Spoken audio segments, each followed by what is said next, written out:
Magandang umaga po sa inyong lahat mga ka-TH, lalong-lalo na po sa ating mga sulit na mga followers, subscribers dito sa ating YouTube channel.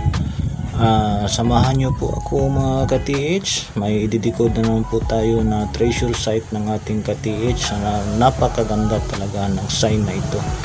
Pero bago po ang lahat mga ka-TH, shout out muna kay Dodong Vlog. So shout out sa iyo idol.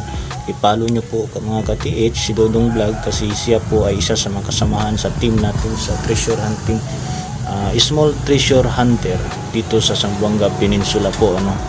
So umpisahan na po natin mga ka-TH itong treasure sign marker ni ka-TH na pinadala sa atin. Napakaganda talaga.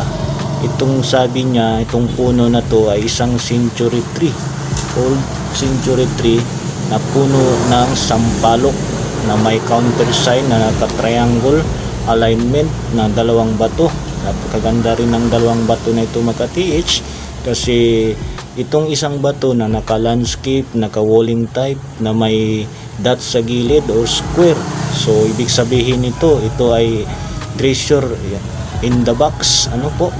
So ito ka-TH, para po kay ka-TH sa may-ari ng treasure site na ito po ay treasure on the spot. Wala ka na pong ibang pupuntahan nito o wala ka na pong ibang hahanapin pa na ibang countersign dahil ito po ay on the spot na. Butasin mo na yan ka-TH ano, sa gitna po ang item niyan. Kunan mo lang yan ng kumpas katulad sa ginawa natin dito sa picture na to. Kunin mo yung north, sample kung ang north ay nasa puno o ang south nasa dito sa likod ng dalawang bato, tapos yung east ay dito sa giliran, yung west sa giliran din.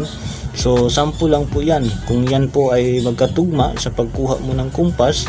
So kung saan po nag-X yung apat na direksyon, doon po ang direksyon sa digging spot natin. Napakaganda po talaga ito mga ka-TH no? Ito po ay sure na sure ball na talaga. So tingnan din po nyo mga ka-TH yung puno ng kahoy ng sampalok kasi mayroon din siyang parang sign dyan na letter C. Yan, naka-engrave po yan. Tapos sa ibabaw niya parang foot marker ata yan o arrowhead ba yan na nakaturo sa baba. Kasi sa tingin ko yung puno na yan, ang sa ilalim yan ay may butas. Tingnan nyo yan mga ka-TH, baka may giveaways dyan. May giveaways dyan na mga jewelries or mga queens na deposit. Wala namang mawawala mga ka-TH kung itry po natin yan sa ilalim. I-digging spot nyo po yan, baka may makuha dyan kayo.